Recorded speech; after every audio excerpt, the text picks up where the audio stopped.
Шалом алейхим. Валейкум ассалам. М, Аслан. Приветствую вас, уважаемый Гарри. Приветствую всех зрителей, своих и, возможно, ваших, если они увидят. Сегодня наш стрим называется «Экспертное время» с Гарри Табах. Сегодня я пригласил к нам уважаемого Гарри. И сегодня я представляю вам возможность, уважаемые зрители, задать вопросы Гарри Табаху, и я сам тоже буду их задавать. И есть некоторые вопросы, которые подготовили, зрители мне передали, они будут по ходу задаваться. Гарри, еще раз приветствую. Приветствую, приветствую, Аслан. Очень рад тебя видеть в хорошем форме, в хорошем духе. Это ты такая вот для меня, такая, как у нас говорят, реклама чеченца. Типичный чеченец меня называли в России. Да? Ну, этот квадратный подбородок, такой, улыбка, взгляд орла. Молодец. Дуже дякую. Гарри, спасибо за комплимент. Ты всегда очень комплиментарен. Я, конечно же, если С бы тобой начал говорить... поспорить, с тобой многие могут поспорить. Я частенько могу быть. В отношении меня, скажем так. Если я начал бы делать комплименты, нам сегодняшнего стрима не хватило бы, какие комплиментарные чувства я испытываю к тебе. Но так как у нас стрим ограниченного времени, и ты человек очень занятой, и у тебя следующий стрим, я сразу приступлю к делу. Темы, которые мы сегодня будем обсуждать, они, конечно же, предоставим возможность задавать вопросы нашим зрителям. И темы, конечно же, касаются Соединенных Штатов Америки и Чеченской Республики Ичкерия. Начнем с великой сверхдержавы Соединенных Штатов Америки. У вас происходят, такие грандиозные просто события. И так получилось, что Байден проиграл, можно сказать, если выражаться вашим языком американским, проиграл дебаты. И что ты по этому поводу думаешь, Гарри, и ожидал ли ты, что Трамп выиграет? Ну, понимаешь, это очень сложно говорить об этом. Проиграл, выиграл. Один лучше был, другой совсем плохо. Просто напоминал Леонида Ильича Брежнева перед смертью. Причем Леонид Ильич Брежнев, дорогой Леонид Ильич Брежнев, выглядел лучше, свежее, можно сказать даже, чем это. Я думаю, что большого сюрприза ни у кого нет, только у идиотов. Там были люди, стали хвататься за голову, это катастрофа. Это все нас обманут. Вы что, не видели раньше, как он себя, не видели, как он говорит. Это же было все явно и видно, анекдоты про это шли, про все. Поэтому и сейчас, когда день-другой уже все успокоилось, более не менее все загас этот пыл, люди говорят, пока что опросы большой разницы не показывают. То есть страна у нас делилась на людей. Те, которые за Трампа, и те, которые против Трампа. Мгм. И ты ничего не мог сделать. Что бы Байден ни делал, эти люди все равно будут против Трампа. Будет там Гитлер стоять, будет там Сталин стоять, будет там черт лысый стоять, шайтан будет там стоять. Они все равно будут против Трампа. Это что у нас называется TDS, Trump Derangement Syndrome. А люди, которые за Трампа, они все равно будут за него, что бы там ни произошло, что бы там ни сказали. Потому что за 7 лет все, что могли накопать на Трампа, врали про него, придумывали все эти фейки, связь с россиянами, налоги, сексуальные там разные преступления. Все не проваливается, все выскакивает, что это фейки, и наоборот против них. То есть даже если бы там показали картинку, что Трамп, не дай бог, там убил кого-то, я бы не поверил. Я бы сказал, это очередной фейк. Просто очередной фейк, потому что уже так много и так много, поэтому моего мнение таких людей, как я, уже бы не изменилось. То есть сейчас опросы показывают, что примерно как было, так и было. Говорят, ну, республиканцы говорят, что 1% Трамп заработал на этом, а демократы говорят, что 1% Байден заработал на этом. То есть у него на 1% выше. Но это не играет никакой роли. В принципе, все остались при своих мнениях. И это только... Ну, и вот мы уже видим, что сейчас в Украине везде вылезли эти хорошие русские и так далее, которые начали, у них новая методичка пришла. Говорит, что Трамп врал, он врал. Вот все, что каждый вопрос что отвечал, он врал. А на главные вопросы вообще и не ответил. И вот они теперь это разгоняют. Но, опять же, это не поменяет мнение ни одних, ни других. Кроме того, что они разозлят на себя, украинцы разозлят на себя таким образом пол Америки, людей, которые за президента Трампа. Вот и все.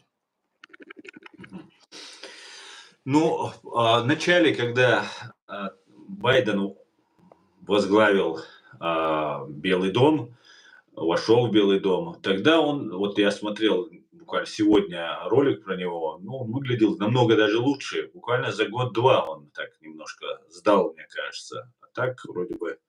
Менция имеет эту тенденцию прогрессировать очень быстро. Почему они и перенесли? Это беспрецедентно, чтобы так рано дебаты были.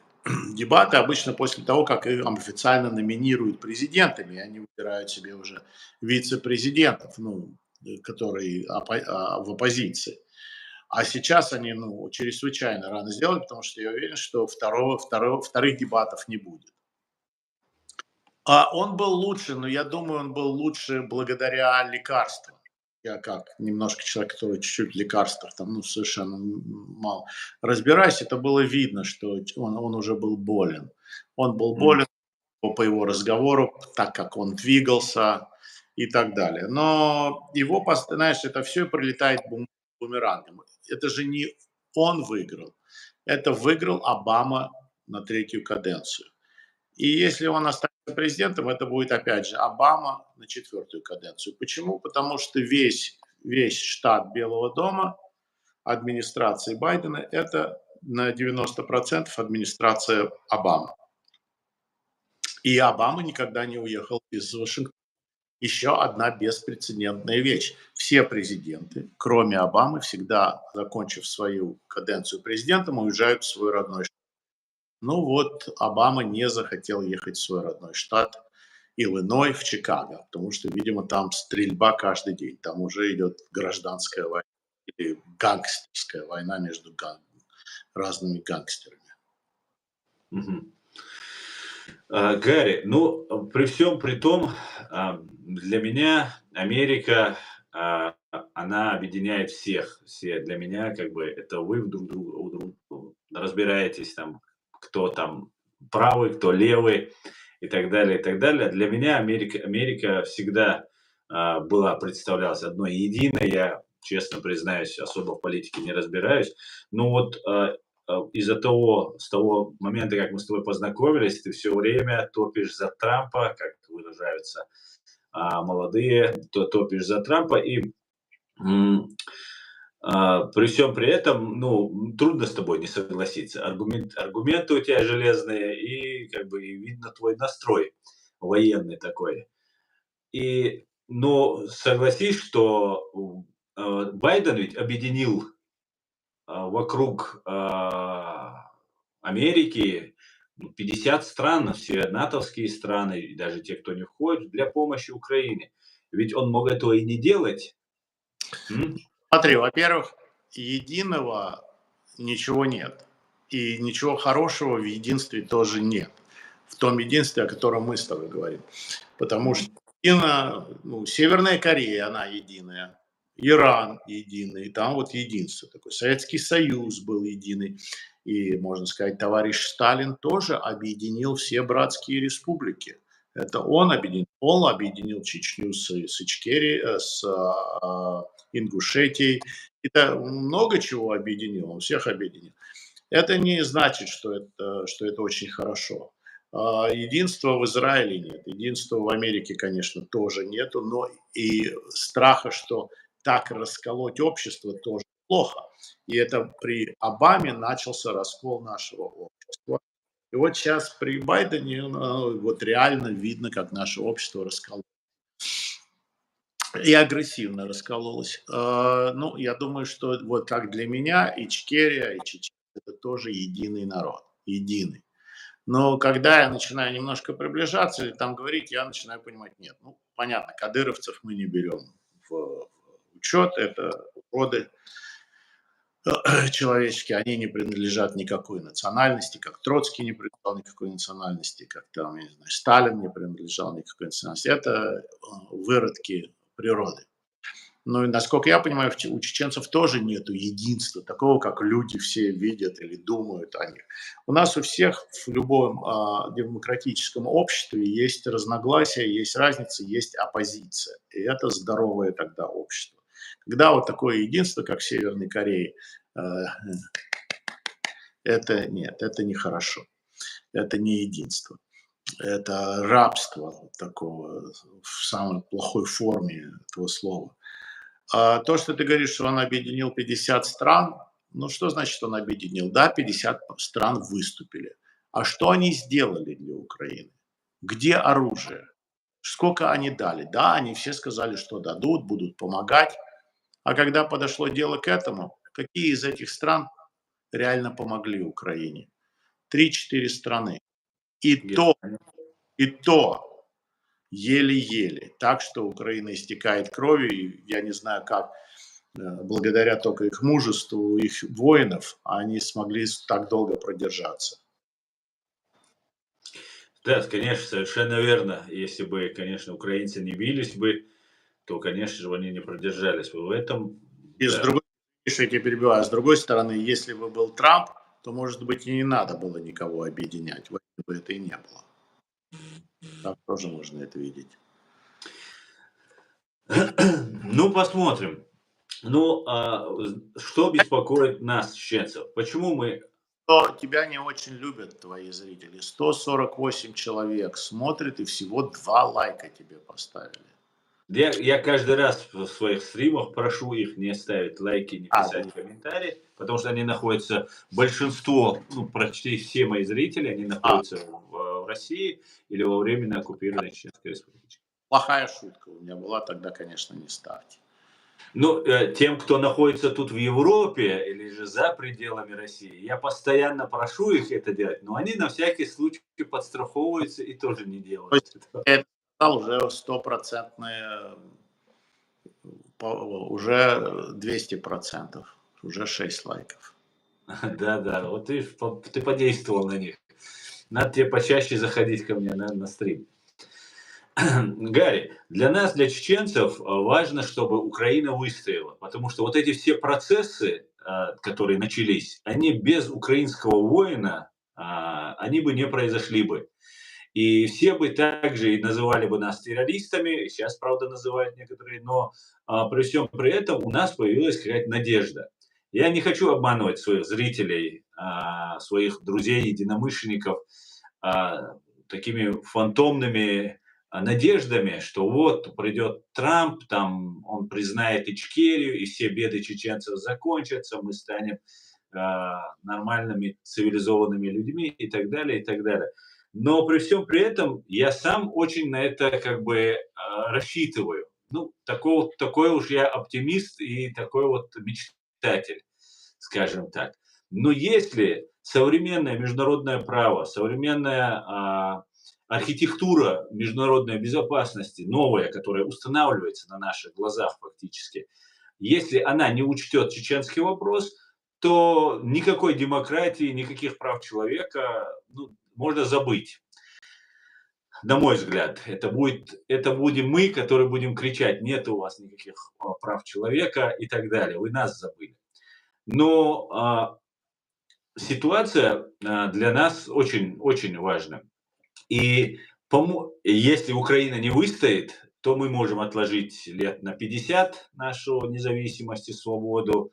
И если нас Соединенные Штаты Америки не признают, тогда тоже, потому что Америка — это самое главное у нас на сегодняшний день в мире государство и держава. Как ты думаешь, ухудшится ситуация с помощью? Потому что после того, как, вот, извини, что длинно, говорю.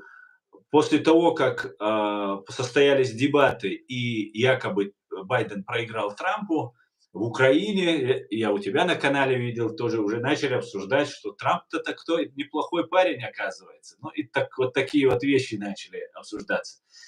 И Зеленский говорит, ну, такая вот сегодня информация проходит, что нужно разговаривать с Россией. Не получится ли так, что когда придет Трамп, и ты будешь крайним, между прочим, потому что ты все эти годы, кроме тебя, за Трампа, по-моему, никто не топил. Ты всех нас перевербовал за Трампа, можно сказать. Не получится так, что он не поможет ни Украине, скажет, ну давай договаривайтесь, там, и так далее. И второй вопрос в одном вопросе, и в одном моем предложении. Второй вопрос, признает ли Чеченскую республику Ичкерия Великая Америка, Соединенные Штаты Америки? Ну, смотри, Аслан, дорогой мой, буду ли я крайним? Я буду крайним так или иначе. В любом случае. В любом, при любом исходе я буду крайним. Я к этому готов. Я, в принципе, вырос на этом. Но дело все в том, что когда кто-то обвиняет других, они сами в этом виноваты. И о чем я так говорю уже с самого начала. Я не был трампистом, что в понятии, кстати, завтра у меня выйдет программа, что такое трамписты, что такое пианисты, как обманывают людей, и как выкручивают, и как делают. В том числе это делает очень республиканская партия, потому что они не считают Трампа республиканцем. Ну, крыло республиканской партии есть такое. Вот. В то же время выдают себя, как будто они за Украину и так далее. Но это вот такая вот грязная. В первую очередь вы можете винить меня, вы можете винить чеченцев, вы можете винить марсиан, кого угодно. Но в основном всегда это наша собственная... Мы сами виноваты в том, что с нами происходит. Мы допустили это сами. Мы допустили в первую очередь. И люди там, допустим, россияне, там русские, они использовали это, как использовали сейчас там хамасовцы, Хазбулла, слабости и ошибки израильтян. То есть, когда мы допускаем ошибки, да, плохие используют это, они используют это против нас, но мы им даем это сделать. Поэтому винить кого-то это, конечно, не стоит. Дело все в том, что все эти 3 года, а даже еще 4 года каденции Трампа, на него наговаривали, на него делали навет. Вот то, что есть там в России навет на чеченский народ. Они все бандиты. И ты не докажешь ничем. Чеченцы. У них, знаешь, вот в Москве, когда служил чеченцы, у них аж перекрывало в горле, это, что это чечен. Там, ну, в Германии там евреи там, и так далее. На еврейский народ тысячелетиями навет. Наговорили. Вот убили Иисуса Христа. Это навет. Ты от этого никогда не сможешь отмазаться, убивал ты его, не убивал ты. Причем вообще тут я, Иисуса Христа, как говорили по Долватову один алкоголик, да что ты вспоминаешь, его еще до революции убили, понимаешь? Это до 17 года. Поэтому это заниматься вот эти 7 лет навета на Трампа, вранье, поддержка вот этого всего, только не он. А теперь спасутся и за несколько там, пару недель давайте скажем, не-не-не, это не мы, это не я, нет, а что тут такое? Вот Каспарова, послушайте последнее выступление. Кстати, тоже у меня на программе, по-моему, есть выставлено, где Эд, наш команде, он выставил вот это вот Каспарова, хронологию, как Каспаров говорит, да, все это. 7 лет он его ну, просто оскорбляет и врет и так далее. И до сих пор это происходит, особенно вот у этих русских, очень, вот это русской оппозиции, так называемой. Вот они приклеили Трампа к Путину. И не важно, какие у тебя есть и что, ну, доказательства, примеры, что он закрыл, он наложил вето на Северный поток санкций, что он снял вето, которое наложил Байдена, летальное оружие для Украины и так далее, и так далее, и так далее. Этот список длинный. Нет, это не важно. И вот вопрос. Значит, Что же будет, если он придет? Но я больше переживаю, что будет, если он не придет, что будет с Украиной, что будет с Ичкерией. Если он придет, все, Путин поймет, что вообще ему все открыто, все двери открыты. Ему не с чем. Поэтому они сейчас и начинают такое давление. Сесть за стол переговоров, договориться о чем-то. Тем же самым занимается Иран, как можно быстрее уничтожить, убить там как можно больше израильтян, как можно больше террористических организаций, как можно больше совратить мусульман в это уродство, которое они сделали, взяли в заложники мусульман, ислам, сам ислам, религию, как движение. Поэтому они будут действовать. Они понимают, что сейчас может очень большой шанс, особенно после этих дебатов, есть шанс, что придет сильный лидер, который с ними начнет разбираться. И второго шанса у них не будет. Но, может быть, Всевышний нам дает второй шанс. Что Трамп? Его спросили на дебатах, примет ли он, согласится ли он с теми условиями, которые дает Путин. Он четко сказал, не соглашусь. И войну эту закончу еще до того, как я дам присягу в офис, после того, как меня изберут. Он четко говорит, что он не пойдет на такие условия. Но здесь уже опять он ушел от ответа, он не ответил. Он рассказал свой план. Он не сказал детали плана или как он будет действовать, но свое видение он сказал. Я закончу эту войну. Ничего он не сказал про то, что он будет отдавать земли, но все равно будет здесь разноситься, что он отдаст Крым, он сольет Крым. Как будто так не он слил Крым, не он отдал Крым, а как раз Байден и Обама, и Донбасс. И война эта началась не при нем, а при них. Ну, и вот эти территории, которые захвачены украинские, это не при нем, а при а, Байдене, Обаме. да. Ну и то же самое с Ичкерией. При ком у вас были вот эти две кровопролитные Демократа. А? При демократах. Почему они могут себя так вести в демократах?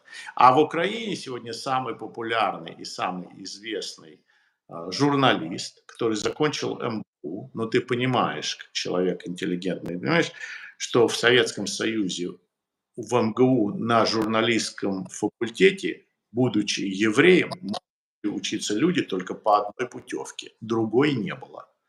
Да, от КГБ.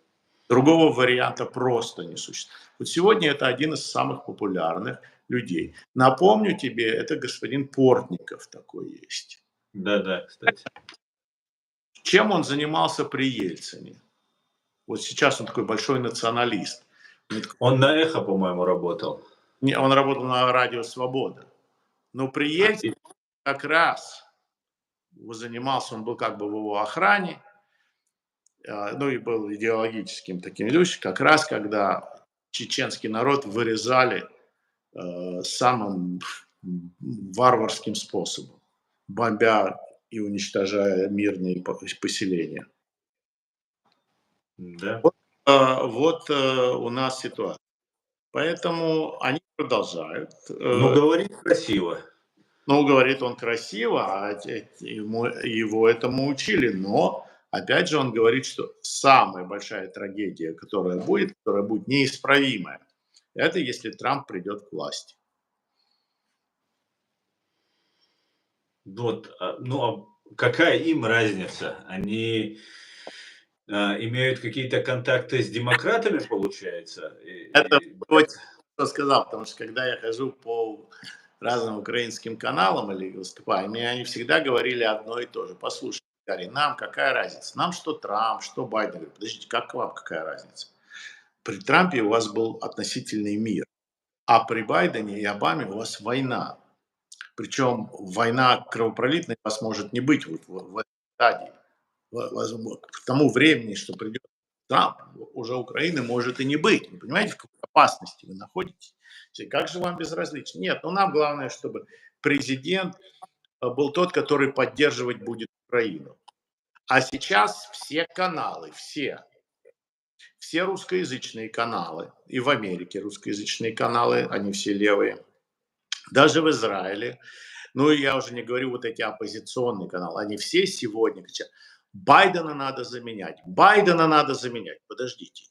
Если вам все равно, все годы вы твердили, кто будет у власти в Соединенных Штатах Америки, так как вы не американцы. Вам главное, чтобы это были проукраинские силы, чтобы этот президент был Почему вы хотите заменять Байдена? На кого? Что это вдруг вы решили участвовать так, что раньше вы твердили, ну нам все равно, кто будет президент, а теперь вам не все равно. Теперь вы говорите, что нужно его менять на кого-то другого. На кого? Понимаешь, это понятное дело, что Да и времени нет уже. они работают на демократическую партию, вернее, даже на Белый дом, на соровские гранты. Это воняет соросятиной за километр от них, от всех. Мгм. И тогда вопрос, продолжаем, этот же вопрос, когда признает ли, давай так, признает ли, на твой взгляд, конечно, ты не президент, ты не Трамп, но все же, признает ли Трамп Чеченскую республику Ичкерию оккупированной? Не, я не И знаю. заключить Я с думаю, нами он тоже. союзный договор? Я думаю, что он тоже этого не знает. Я думаю, что никто не знает. И если Чеченская республика Ичкерия будет признана как независимая страна, избавиться от этого урода человеческого, нечеловеческого рода, там и признают ее независимой территорией, это будет не из-за того, что большой любви там к чеченскому народу, или потому что они там дерутся за свою свободу и независимость и так далее, и так далее. Это будет, потому что это будет политически выгодно Соединенным Штатам Америки, а выгодно это будет Соединенным Штатам Америки при том условии, чтобы Россия развалилась. То есть, если мы дождемся того, что Россия будет разваливаться на мелкие кусочки, вот тогда это будет очень-очень полезно признать Чечню как независимую страну. Пока Путин у власти, пока он держит это все и не дает России развалиться с помощью сегодняшней американской администрации, потому что вот это запугивание ядерным оружием, до этого момента я не думаю, что какая-либо республика, включая Чечню, будут признаны независимыми. Мгм. Да, конечно же, это победа Украины, привлечение к уголовной ответственности Путина или же его физическая ликвидация внутри своей страны какими-нибудь оппонентами, ну и так далее, и так далее. Только после этого, конечно же, это может произойти, потому что одно из самых больших преступлений это против чеченцев и в Чеченской республике совершено Путиным, Патрушевым и всеми остальными. Но по Но счету это все и началось с Чечни. Потому что Чечню проигнорировали, потому что смогли убедить, что Чечня это какая-то террористическое формирование. Никто ничего не говорил по этому поводу. Ну, какие чеченцы, кто их знает, кто вообще про них слышит. Зачем ссориться с Россией, с Ельцином, с Путиным? И только-только вот они как раз перешли на нашу сторону идеологическую, нам больше не спорить не о чем. В принципе, мир и благодать везде. А то, что нашел он там каких-то горцев, которых надо прищемить или избавить от них, ну, это можно закрыть. Ну вот закрыли глаза сегодня, что мы получили. мгм. Сегодня, Ну, смотри, у нас есть, ты его тоже знаешь, уважаемый Аят Идигов, который очень опытный человек и имел отношения, и был у власти, имел контакты и какие-то там встречи и с демократами, и с республиканцами, и на своем веку он их разных многих, ну и тех повидал. И, и он очень опытный человек. И он говорит, что Россия, скорее всего, не развалится. И все, кто призывает ее развалить, это специально укрепляют, ну вот он имеет в виду российскую эту да, оппозицию, вот, этого, ну как-то его там. А, так ли это? это, Согласен ты с этим? это имеет с собой почву, это имеет право на жизнь. потому что вот нас хотят развалить, вот вокруг нас одни враги, а мы должны быть едины, мы должны быть вместе, не обращаться. Конечно, это работает на пользу Путина. Но опять же, я не думаю, что кто-то может Россию развалить. Россию могут развалить только россияне. Они не очень-то развальчивые. Они все-таки крепостной народ веками, который никогда такими вещами не занимался. И даже в 17 году они как бы Россию не развалили. Не говорили. И поэтому это будет сложно. Но, может быть, благодаря Украине это случится. Я не знаю. Точно так же, как люди, которые разносят, что Путин умер. Нет, это все такие. Они таким образом, конечно же, защищают Путина от покушений. Ну, его же нету. Ну и дезориентирует нас. Ориентируют, да, да. Что он умирает, что он... Ну, значит, не будет, на твой взгляд, ну смотри, тут вопрос так стоит. Если же Америка захочет, Англия, западная цивилизация, если она сильно этого захочет, то вот в моем понимании из постоянных членов Совета Безопасности Россию выкидывают, туда вводят Германию, и как бы вроде бы эту систему еще она так остается. Но это так, мои мечты, мои такие мысли. Германия уже недалеко от России. Это мое. Германия недалеко. Ну да, сейчас у нас немножко АфД тут поднимают свои взгляды. Ну, на самом деле, немцы абсолютно не настроены пророссийски. Даже вот я общаюсь, иногда работаю на стройке, с работягами общаюсь, и они абсолютно не настроены за Россию. Наоборот, я бы сказал. Ну вот, смотри, вопрос. Если не разваливается Россия, то ну, вы, американцы, ну, ты в лице американцев, вы спасали эту Россию неоднократно. Ну, на моей памяти, вот то, что я, ну, не на памяти, а на истории, то, что я знаю, ну, минимум 2 раза вы точно ее спасали. Да, я думаю, больше 100%, да, потому что уже у вас это вошло в привычку, я боюсь, понимаешь? И для нас жизненно важно, чтобы вы ее в этот раз не спасали. Тем более она уже так она вас ноги еще не вытирала, на самом деле. Ну, хотя она с вами всегда Ты понимаешь, конфронтация была. Да. сейчас знаешь на мою такую больную мозоль, потому что в начале 90-х годов, когда вот Россия развалилась, Советский Союз развалился, и Ельцин извинялся за коммунизм в ООН, у нас в Конгрессе. Многие из нас, внуки там белогвардейцев, я учился и служил со многими с ними. Я там, армяне были ребята, я сейчас не помню, еще были, вот эти балтийские страны ребята были. А, Мы все рванули туда, откуда там наши предки, что потому что, ну все, Советского Союза нету, теперь все жвачка, джин и так далее, надо, значит, помогать. И я помню, мой отец сказал, ты зря это делаешь, во-первых, это плохо для твоей карьеры, и это правда, когда мы не в войсках, а идем на какие-то вот эти вот вспомогательные службы, в посольство там или еще куда-то, это плохо для нашей военной карьеры. У нас так устроено, что ты должен быть или в войсках, или в штабе. В войсках и в штабе ротацию проходить. Ну, каким-то образом там мне повезло немножко, потому что когда я поехал в Россию тогда в начале 90-х, как раз у меня была ротация в штабе. И это как бы мне засчитали как штабную работу. Службу. Но все равно это было опасно, потому что это была не штабная работа, там меня не видели в работе, адмиралы, генералы и так далее. А вот я был так удален. И мой отец сказал, что зря, не поможешь ты, не поможешь. Они все равно, им открыли ворота из ГУЛАГа.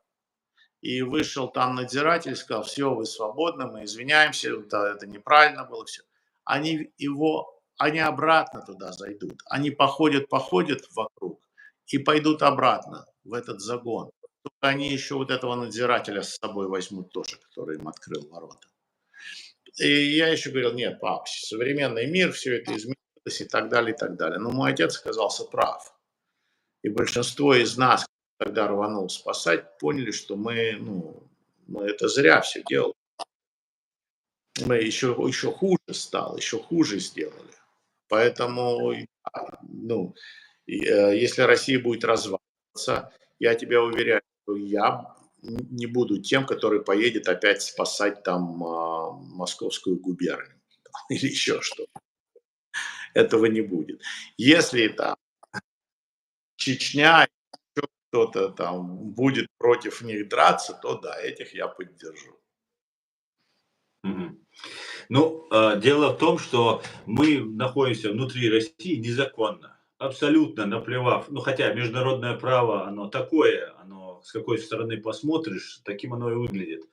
И если исходить из постулатов и норм международного права, мы вышли на законных основаниях после развала Советского Союза раньше, чем, ну ты все это знаешь, наверное, раньше России приняли свою конституцию, президента избрали, пока в России между собой власть там делили, дрались, там парламент расстреливали и так далее. Мы уже жили припеваючи, и на Кавказе мы были самыми успешными, самыми такими развитыми. Ну, в итоге почему-то потом все решили забыть о нас, как ты говоришь, ну там, а, не делаем погоды, скажем так, в этой геополитике, в этой большой игре. Поэтому я буду категорически против, если вы нас не признаете. Если вы нас оставите в новой России, в которую нас сейчас вот есть такие агенты российских спецслужб, как Руслан Кутаев, Ахмед Закаев представляет российские интересы. И эти люди, ну, фактически подводят нас вот с этими русскими оппозиционерами, что мы часть России.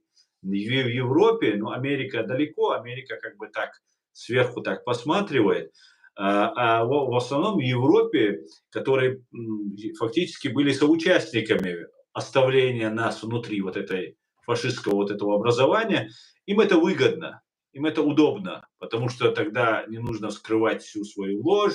Потом вот этот исламский терроризм, он тоже удобно ложится, потому что мы были бандитами, боролись, мы сепаратисты, получается, хотя это не так, мы не сепаратисты, мы вышли, соблюдя ленинскую, сталинскую и последнего образца Конституцию Советского Союза, соблюдя международное право после развала Советского Союза на законных основаниях, мы вышли из Советского Союза. Гарри, нас признают Соединенные Штаты или нет? Но опять же, понимаешь, Аслан, ты спрашиваешь человека, который не объективен в этом. Если я считаю, что да, я бы хотел, Чечню признали независимым государством, я бы хотел. Жалко, ты не президент Америки, Гарри. Ну вот я и говорю, потому что там играет геополитика большая. Ну, в конце концов, я думаю, все будет так, как Всевышний задумал, в том смысле, что те, кто на правой стороне истории, с ними произойдут хорошие вещи.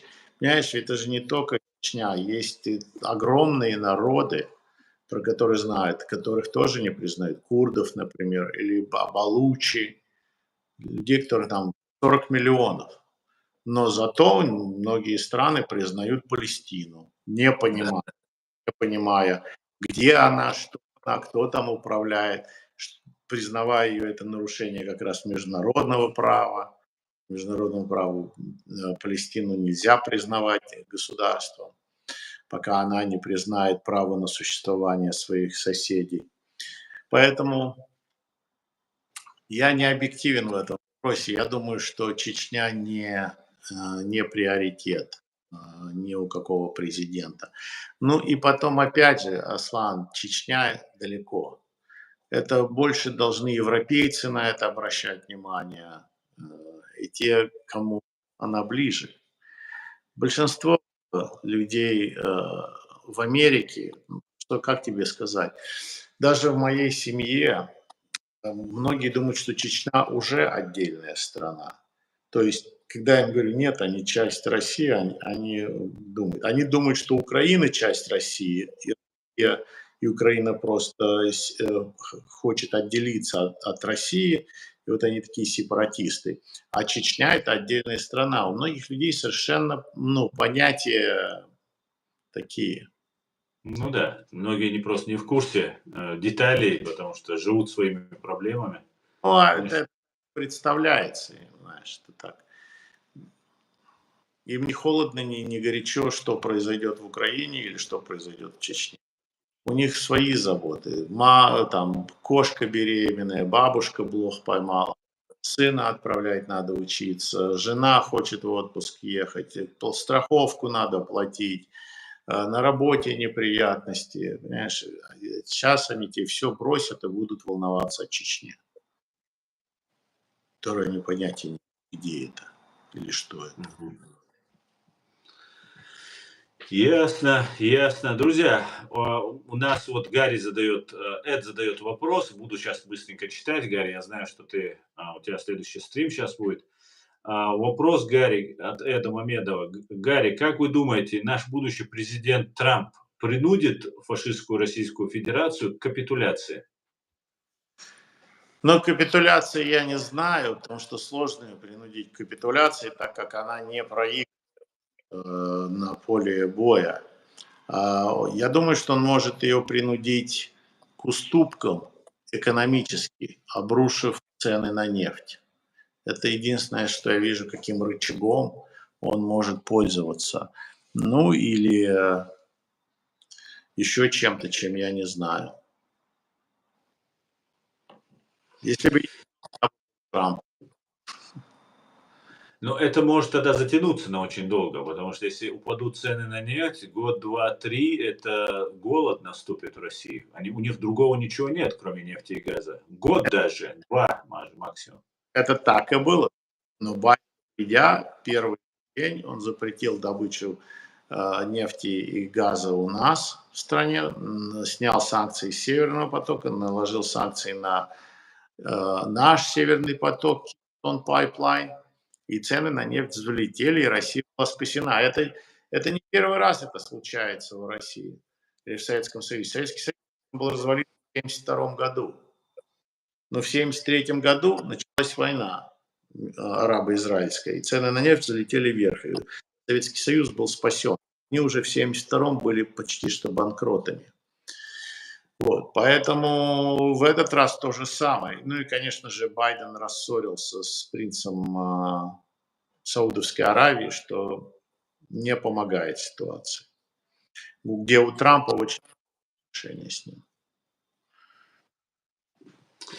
Гарри, а если, например, та далекая, вот я зачитаю вопрос Берти, он тут пишет, Гарри, если далеко до Ичкерии, почему наравне с Россией чеченцев называют террористами? И в продолжение этому, чтобы не быть далеко и заинтересовать Америку, если бы у нас была, например, военная воздушная база на территории Ичкерии, и мы стали бы военными и верными союзниками США, это не заинтересовало бы на Кавказе, где три моря, три империи, турецкая, иранская и российская. Но сложно сказать. Вообще-то мы свои базы не ставим там, где мы не воевали.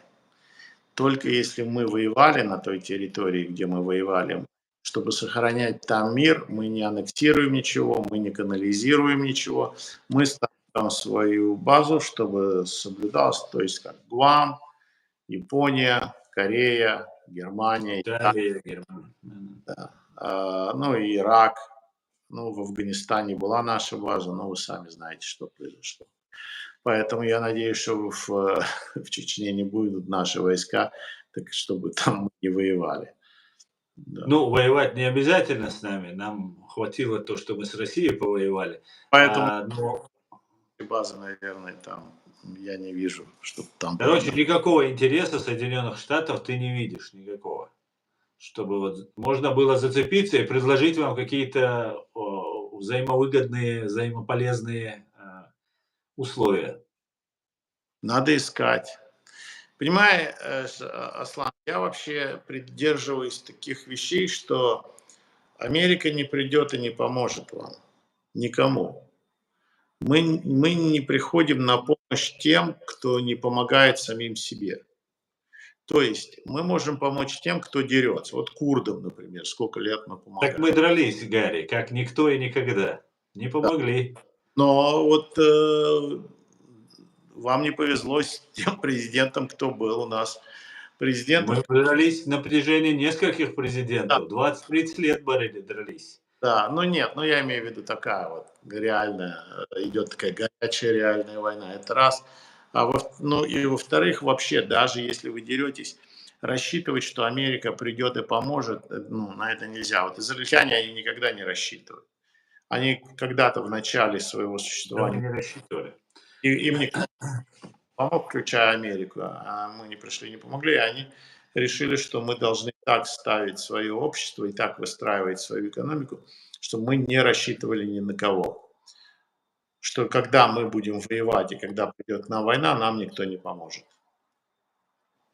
Ну, это правильно, конечно же, но при всем при этом, когда сейчас совершили 7 октября акт геноцида в отношении евреев, два авианосца, вот даже если они туда не прибыли, но заявление и прилет госсекретаря, это дорогого стоит, я тебе скажу, остужает Они головы. помогать Израилю, авианосцы помочь Израилю не могут. Ну, Они, я имею в виду, ну, как они не могут? не могут Ну, делать это. бомбить, например, самолеты взлетают. Что, газу бомбить с авианосцев, мы эту газу разнесем это к чертям собачьим за 10 минут. Для этого авианосная группа не нужна. Это было для Ирана. Показать Ирану, Да, других государств, да, да. было показатель Ирану, чтобы Иран не вмешивался, чтобы Иран стоял в стороне, иначе тогда нам придется вмешаться с Ираном, но не с Газой. Так что такие вот дела. Мгм. Гарри, если ты спешишь, мы можем закончить. Если нет, мы можем Да, продолжить. у меня есть минут 10, да. Давай тогда продолжим, потому что начнем общаться. Читать комментарии, скажем так. В США у чеченцев плохая репутация до сих пор. Это результат работы наших врагов и хороших, и плохих в некоторой степени чеченцев, говорит СЦ. А, Так, это вот человек с Ну, Америки. имеет тоже такую частичку, потому что до этого террористического акта братьев, как фамилия была, братья, ну, два брата, которые совершили Царнаевы, братья Царнаевы. Царнаева. И вот все тогда появилось, сначала их назвали русскими, а потом все начали поправлять, нет, что они чеченцы. И вот это вот запомнилось у многих американцев. Да, к большому сожалению, вот этот ужасный террористический акт был совершен старшим братом Тамерланом Цернаевым, который привлек своего младшего, да, это Потом правда. очень трудно объяснять среднему человеку, что есть там чеченцы, а есть кадыровцы, потому что частенько говорят, а вот Чечня там воюет, а вот чеченские солдаты там в Украине. И объяснять, что есть эти чеченцы и те чеченцы, это очень...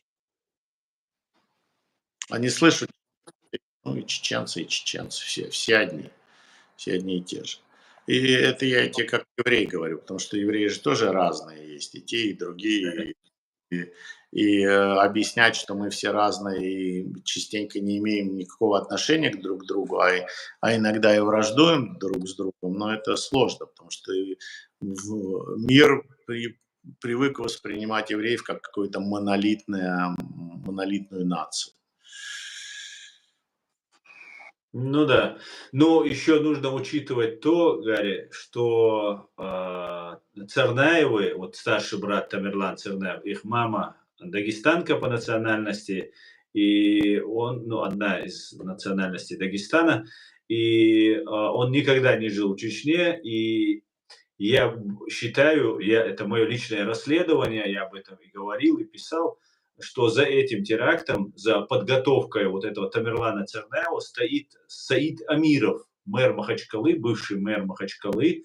Там у меня были написано кое-что, есть все основания предполагать, что он попал в лапы вот этих вербовщиков, вот этого Саида Амирова, который потом сняли. И я как-то есть такая тюрьма, Лефортово, ФСБшная тюрьма, и у меня сидел клиент в этой тюрьме, и я его навещал там. И в это время Саид Амиров как раз был переведен из Махачкалы в Москву, и якобы он сидел там. Но Это не такая тюрьма, где, например, матросская тишина, не матросская даже, там Бутырка какая-нибудь или Кресты питерская, где можно там отдельно, ну, как бы предполагается, что это не такая тюрьма. Я там не сидел, поэтому все детали не знаю, но могу сказать, что это ФСБшная тюрьма, там очень строгие, все вежливые до безобразия, но очень строгие правила во всем смысле. Вот в это время а, не было, мой подзащитный мне говорил, что нету Саида. Я каждый раз, когда его навещал, я допытывался, потому что мне важно было узнать, сидит Саид Амиров, это матерый КГБшник, убийца, и я очень пытался достучаться, ну, докопаться до истины, и он там не сидел. Не может быть, если бы мы сидели, мы говорили о Бутырке, например, да, там можно переводить, там есть специальные удобные камеры, выводят даже, в баню возят, а из Лефортово никогда не выводили. Не было его там. Ну, по крайней мере, мой подзащитный, сколько я его не пытал, он не знал, не видел, не слышал про такое. Хотя все телевизоры рассказывали, что Саида Амирова перевели в Лефортово, и он сидит там. Когда я посещал эту тюрьму, его там не было.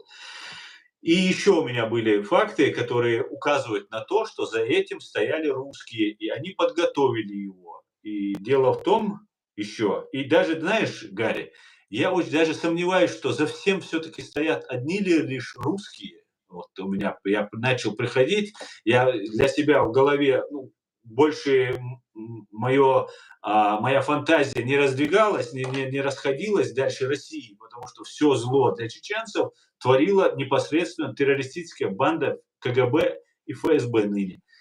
И Это когда я приехал... понимаешь, просто мне сейчас надо идти, извини, что я тебя перебил. Это Не ты проблема. человек, который в это разбирается, он понимает, кто есть кто, ты даже имена эти знаешь, ты их называешь, я их не знаю. И я где-то что-то слышу, звон, но не знаю, где он, и то благодаря тебе. Средний человек не знает и не понимает. И объяснить ему это нужно целую пропагандическую информационную кампанию. Ни у тебя, ни у меня, ни у Ичкерии в изгнании. Этого нет таких денег. Ну, ты вещаешь, я что-то сказать. Но большинство людей, ну, это как в «Мимино». Помнишь кино? «Мимино», когда стоит армянин и грузин, и два японца смотрят на них, говорят, эти русские, все на одно лицо. Для них это русские были, и изменить это невозможно. Ты себе не представляешь, сколько людей мне звонят или пишут и говорят, ну вот твои чеченцы, смотри, что они натворили в Дагестане, что они там... Они не понимают разницу в этом. Чеченцы, ингуши, дагестанцы, абреки, короче, все это. Это что ты хочешь от простого, честного рабочего человека, чтобы он разбирался в этом во всем. Говорить им, что послушай, брат, это не чеченцы, это дагестанцы. А дагестанцы, так что, все дагестанцы такие? Нет, я знаю, у меня друг близкий дагестанец в Америке. Это исламисты. Но если мы как-то можем не разделять на национальности этих людей, а ставить их в другую категорию, не приписывать им национальность, а приписывать им, это исламистские террористы, это те, которые исказили исламистскую веру и совершают такие акты. Их нельзя приписывать никакой национальности. Это уроды человечества, вот и все. Ты не объяснишь все эти детали и все эти тонкости ваших отношений между собой. Это как я начну объяснять сейчас всех этих от горских до бухарских, до сомалийских евреев и ашкеназийских евреев, наши отношения между собой. Я тебе скажу, у нас есть тут в Киеве раввин, который поздравил Азов с днем рождения и потребовал, чтобы русские отпустили азовцев, которых они держат незаконно в плену.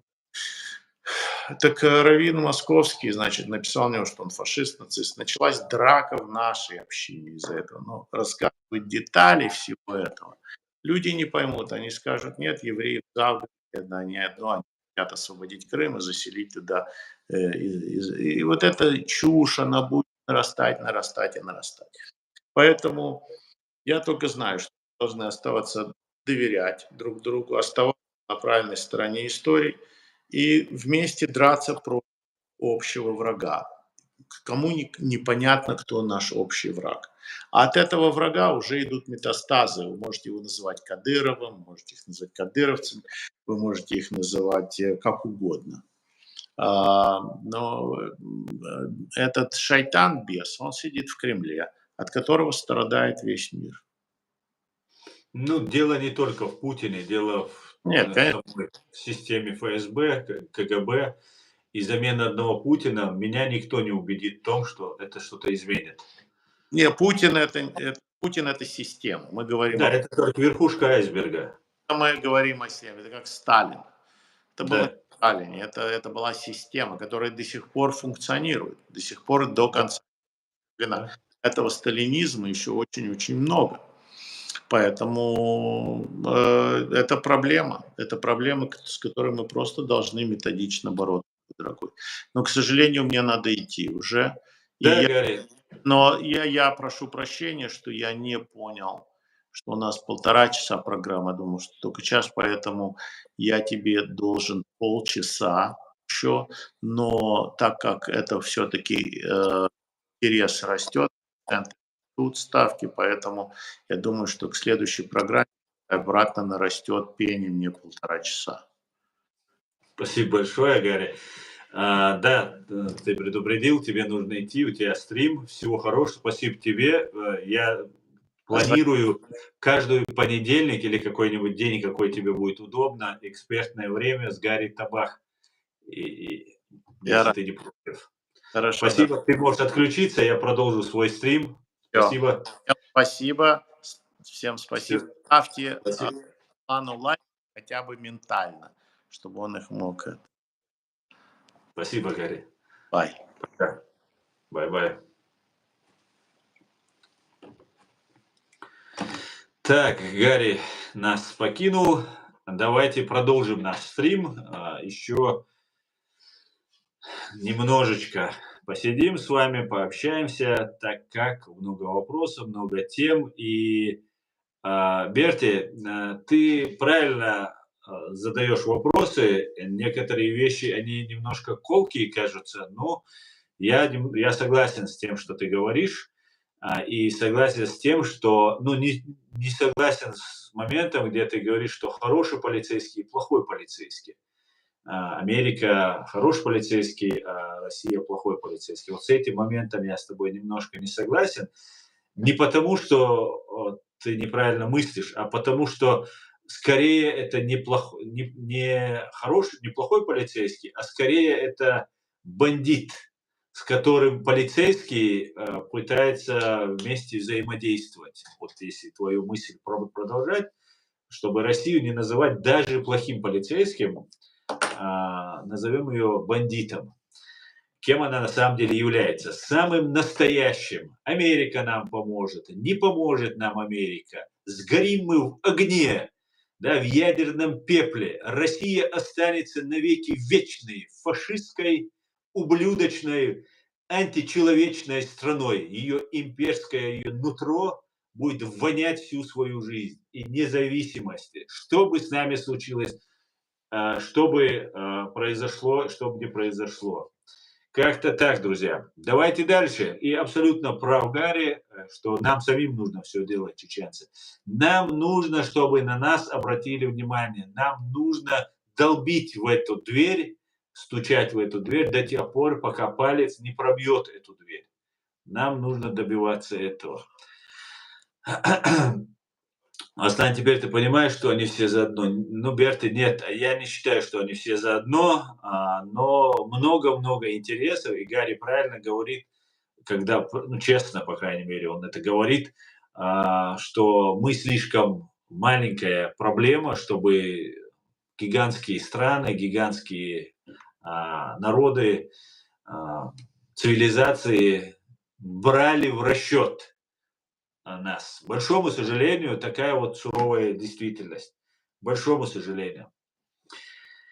Нам нужно что-то делать. Мы, видите, мы даже не ставим лайки. мы здесь в Европе живут, мы не пишем комментарии, мы сами не признаем Ичкерию. А как мы можем говорить об Америке, признать ее, когда здесь сидят люди и рассказывают нам про халифаты? Я не говорю про продавшихся русским, просто подхалопных. Я про них не говорю. Я говорю про тех, кто реально хочет свободу для своего народа и так далее. И все равно они нам рассказывают, что там Америка зло, там как бы халифат сила, там, ну и так далее, и так далее. При всем при этом не живут, ни один из них не живет в мусульманской или там Саудовской Аравии или в Афганистане, чтобы говорить об этом. Ну да ладно, давайте дальше.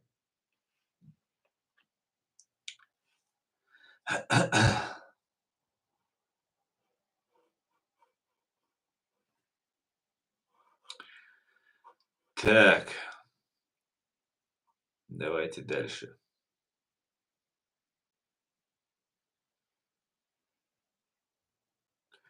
Основа, вы верите Трампу, говорит, Сграй, ну, что значит верю? Когда я Гарри как-то спросил: "А ты вот доверяешь этому человеку?" Он сказал: "Я верю только там", как он там говорит, третий или пятый флот, ядерный флот США, что ли, что-то такое он сказал.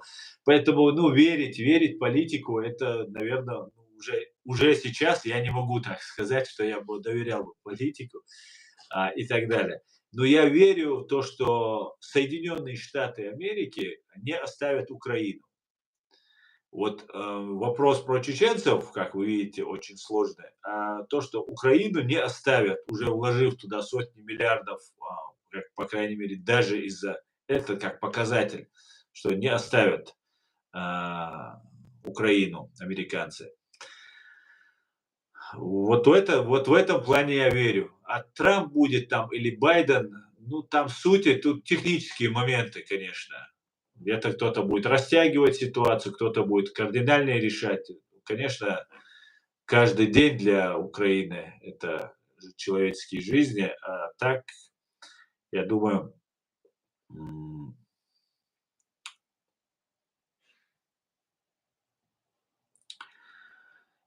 что Украину не оставят. А вот с Ичкерией, я вижу, немножко проблема. Так, мне тут сейчас, подождите, писал.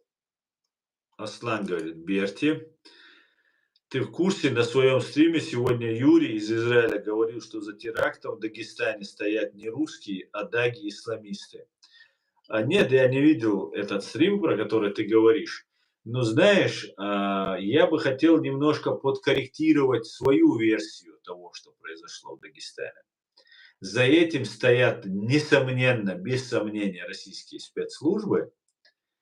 Это главное, то, что есть. Я на этом остаюсь. В этом я с Юрием не согласен.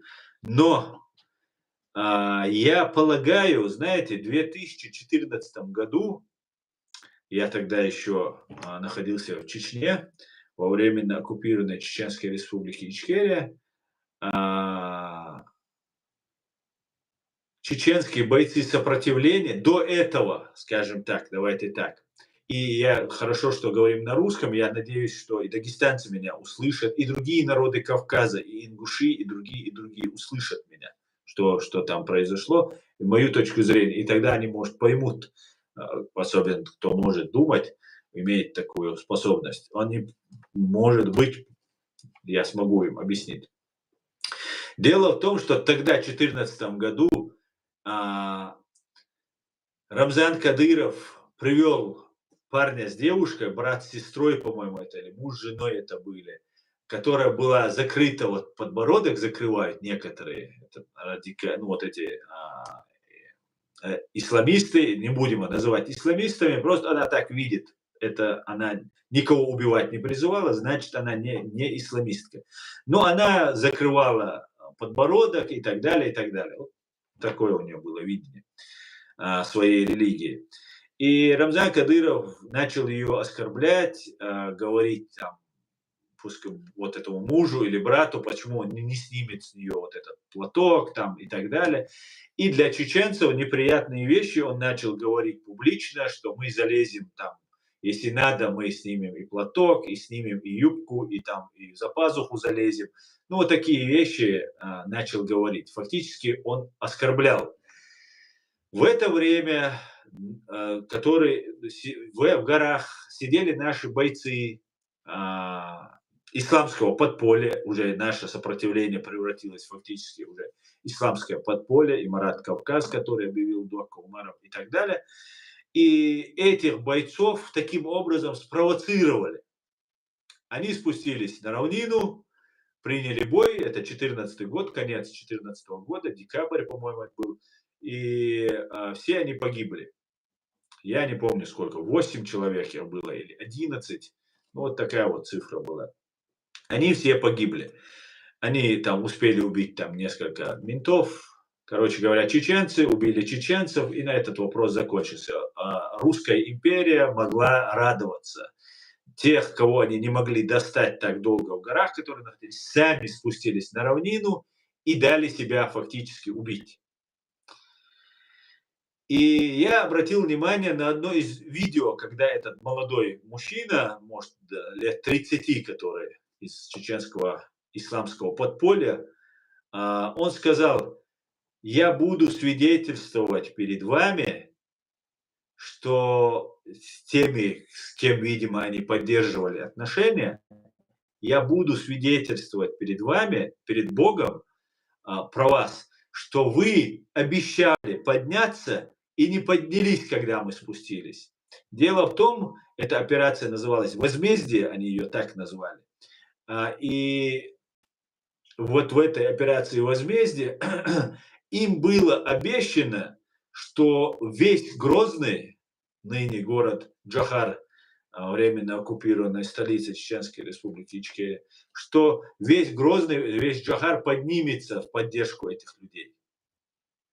Как это было в 1996 году, когда зашли 855 бойцов наших, и внутри в Грозном их поддержали тогда люди. Фактически это была ловушка. Я считаю, что два варианта того, что произошло. Под полным контролем российских спецслужб дагестанские либо радикальной формы ислама исповедующие, либо лица, которые вступили в конфронтацию, они при власти, их отец, вот те, кто пытался, как нам сообщают, правда, мне писали, что это не так, ну, там до истины, в принципе, очень сложно докопаться, кто синагогу поджег. В Дербенте сжег ее, причем самую, очень древнюю синагогу, кстати говоря. Полностью ее уничтожили они, выжгли. Хотя и на ее месте построить новую, просто историческую ценность там потеряли. Просто взяли на ровном месте, уничтожили. И я уверен, что за этим поджогом стоят российские спецслужбы. Либо это были 2-3 человека, 4 человека, которые, так, погибло 6, говорят, 2 брата и племянника, ну и там может быть еще 3 человека, которые с оружием в руках сразились. Но они с одного населенного пункта, в принципе. Они могли разделиться. Один должен был поджечь синагогу, а другие вступить в бой с ментами в Махачкале, а другие в Дербенте сжечь синагогу. Кто пошел сжигать синагогу, это сыновья вот этого дагестанского чиновника Омарова, как говорят. Я не знаю, всей информации тут не узнаешь. Непосредственно тот, кто живет в Дагестане, это может узнать. Так вот, они могли быть спровоцированы, и есть все основания так считать, потому что здесь, в Европе, сидят разные деятели, в Турции сидят, здесь, в Европе сидят, и постоянно твердят, что все поднимаются. Создаются огромное количество групп в WhatsApp, там у них там, где-то они там собираются, общаются в Телеграме, самое интересное, в российском Телеграме и так далее. И в итоге получается так, что эти 3 человека или все 6 человек, которые поднялись, они фактически рассчитывали, что весь Дагестан встанет. там другие маджахеды станут, другие там воины Аллаха станут, там еще там будет третье, десятое. Но это все оказалось фейком, понимаете? И таким вот образом получается, что из Турции, из Европы их поддерживают братья-мусульмане, провоцируют их, поднимают. Может быть, это был какой-то бытовой конфликт, который потом переключили на исламский. А кто-то побежал, быстро сжег синагогу, а в это время ГРУ, например, расстреляла ментов. Может быть, все эти 6 человек были ликвидированы ГРУ, а потом уже сожгли и синагогу, и расстреляли ментов. То, что за этим стоит Россия и, по всей видимости, представители Турции, я уже, в принципе, не сомневаюсь. И поэтому я хочу предупредить. А давайте посмотрим, какая польза получилась для кавказцев, для дагестанцев, возьмем пример. Да, в целом. Какая польза для дагестанцев от этой операции, которую сделали, для мусульман, для этого? Я никакой не вижу. Но я вижу одну пользу для России. Потому что сейчас у России будут все основания начать мобилизовать людей на войну. И в этом им помогают вот те люди, которые здесь в Европе, в Турции сидят и призывают к всемирному джихаду, когда поднимается 3-4 человека, которые рассчитывают, что как те в 2014 году чеченцы, которые спустились с леса, с гор на равнину, рассчитывают, что их тоже поддержат, и что они смогут поднять большую волну и сделать большие такие движения. Поэтому я вижу только то, что говорит Юрий, это сугубо его личное мнение. А на мой взгляд, я считаю, что там могли быть кто-то, кто исповедует радикальные взгляды, и почему бы им, если они исповедуют там какие-то взгляды, им не сразиться против оккупантов. Либо это подготовленные группы, которые использовали, обычно у нас в Чечне русские похищают сперва человека, так было в Норд-Осте, например, там люди и женщины, и мужчины, которые оказались в Норд-Осте, они встречались и понимали, что его когда-то там задержали, а его когда-то там задержали российские оккупационные силы. Но почему-то они оказались в Норд-Осте. Они друг друга там встретили. Там встречали людей, все родственники заявляли, что там дочку их похитили, там женщину похитили. Она оказалась чьей-то женой, ее похищают, держат, а потом она оказывается в Норд-Осте. Бывают другие случаи, убивают, потом подкидывают труп. Бывает другой случай, как могло быть, то, что за этим стоят российские спецслужбы, вот за то, что произошло, сжигание синагоги. Ее не сжигали, этой синагоги. Вот Дербент самый древний город на земле, мне можно сказать. Там 1000 лет этому городу. Там этой синагоги сотни лет. Там евреи живут, вот 1000 лет там живут евреи. Сколько там живут дагестанцы, столько там живут евреи в этом Дербенте и у нас на Кавказе. И получается следующая ситуация. Там задействуют группы. Например, мы сидим с вами в квартире. Нас 6 человек, или 5 человек нас в квартире. Да? И мы никуда не уходим, это наша конспиративная квартира. И вот мы ждем приказа, чтобы в случае чего, там мы все в розыске, ждем, короче, нам еду приносят, мы там сидим. Об этом узнают российские спецслужбы, потому что интернет, все это и стучат, и прослушивается, и так далее, и так далее. И в итоге эта квартира уже, этот дом уже охвачен, совершается поджог синагоги, убийство ментов, 3-10, потом окружается этот дом, а он уже окружен, и убивает этих людей. Расстреливают ментов и сжигают синагогу ГРУшники, а в итоге поджигают, потом дом уничтожается с теми людьми, которые не принимали участие в операции, а потом их уничтожают. Это все неоднократно, не один раз, не 2 раза, неоднократно это все было у нас в Чеченской Республике Ичкерия. И каждый день это, они готовы к этому. И сейчас даже. Да? И недавно, если исходить из того, что 17-й год, это недавно, в 17 году, например, русские террористы, главарь УФСБ Игорь Хвостиков, по его приказу задержано несколько сот чеченцев в конце 16-го, начале 17-го года. Из них около 100 человек определяются как для ликвидации, их убивают и с их паспортами отправляют людей в Сирию. Вот в таком положении находится кавказское подполье, насколько они уже контролируют все. Они убивают нас и нас внедряют в ИГИЛ. Своих людей под видом нас, с нашими паспортами чеченцев, внедряют ИГИЛ. Это факт зафиксирован, что они так вот казнили людей и так далее, и так далее. Поэтому, конечно же, я ни на одной секунды не верю, что синагогу сжигали те, кто до сих пор ее не сжигал. Да, конечно, там есть люди, которые не любят Россию, не любят христиан, не любят иудеев. Это отрицать было бы глупо, особенно с учетом той пропаганды и лжи, которая ведется. Но я абсолютно 100% уверен, до сих пор, да, просто немножко варьируются моменты, до сих пор я убежден, и в этом меня мало кто разубедит, потому что даже исходя из того, как себя вел Мелихов, сжигание, например, в Махачкале с синагогой ничего не произошло. С синагогой бой произошел только лишь рядом. Только лишь рядом. Да, в Дербенте ее сожгли. Но изначально забрасывается информация о том, что две синагоги и две церкви. А зачем это делается? Зачем российской пропаганде сразу же говорить, что и в Махачкале тоже на синагоги пошла, что вот там и на все синагоги там нападения и так далее, и так далее.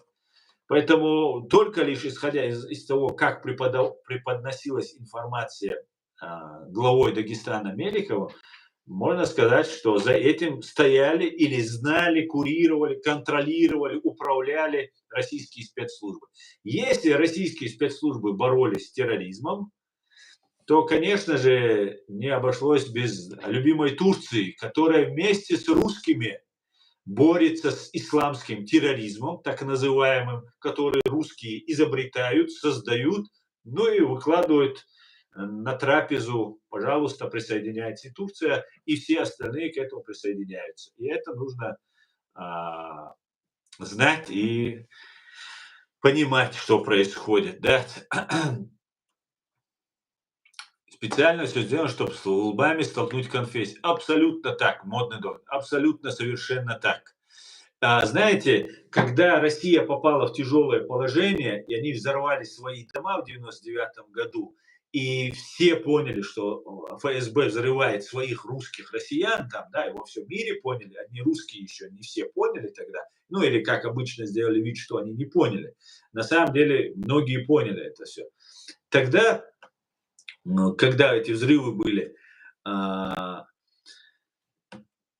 российские спецслужбы начали представлять это как нашу национально-освободительную борьбу, начали представлять как религиозную борьбу, как борьбу там, за установление халифата там, и так далее, и так далее.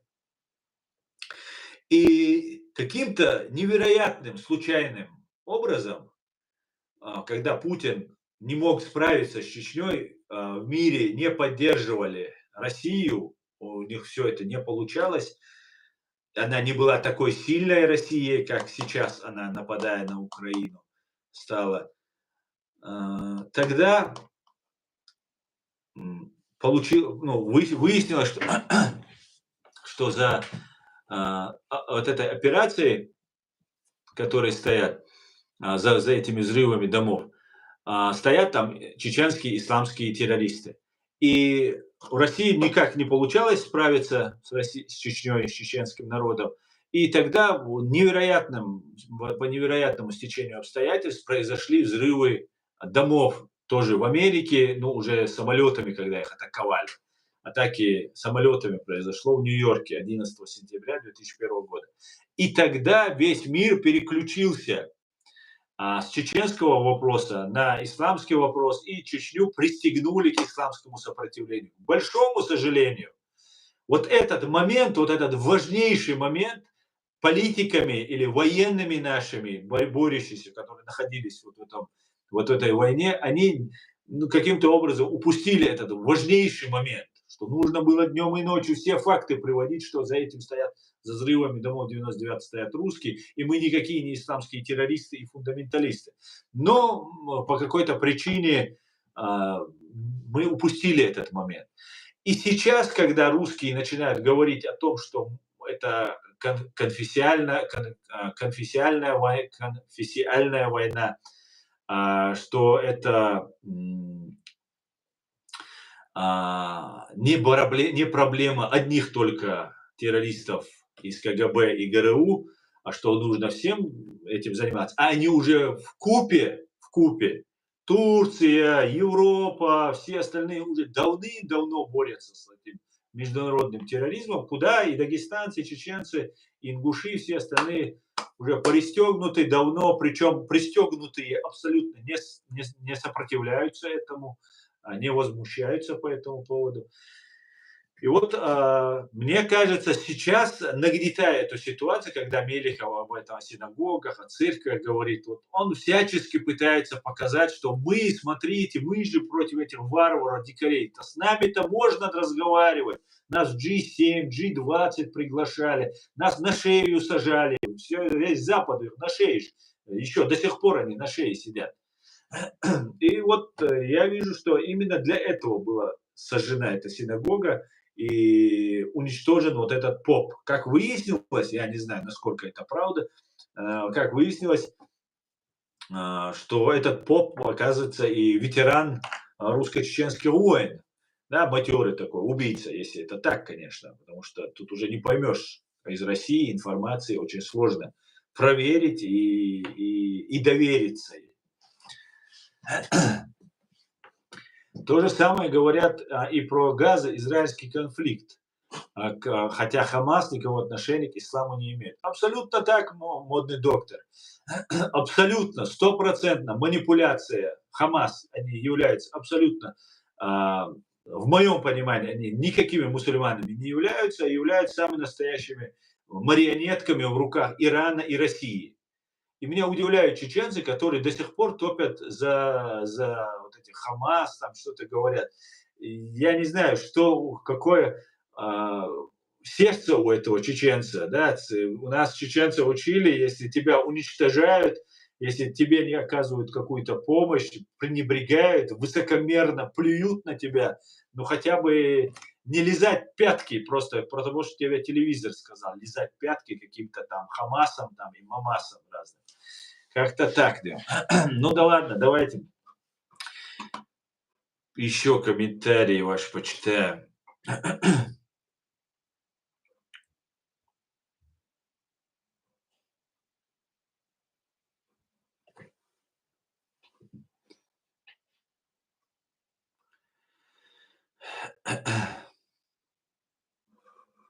Я смотрю, троллики опять проснулись, да. Троллятина, да. Ну вы троллятина. А я, оказывается, и чат не записал. Как же я так? Я чат не записал. Обычно я его всегда сохранял. Так.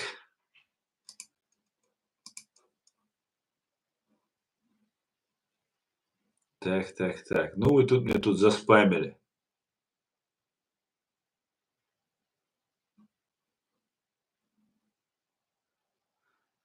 Абдаем. Ассаламу алейкум, Асан. Сегодня 3 трупа у меня. Ва алейкум ассалам. Ибо куда 3 трупа у тебя? Что это значит?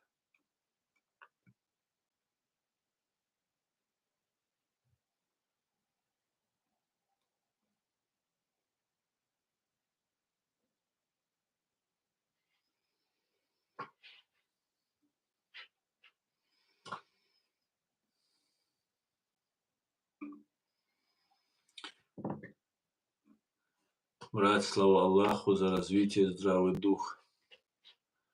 Зохар Ор.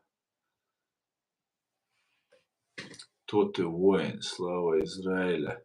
Машволь, Дели Сламашал, Голь. То же самое сейчас говорят так. Будущее за вами, говорит юзер. Брат, так.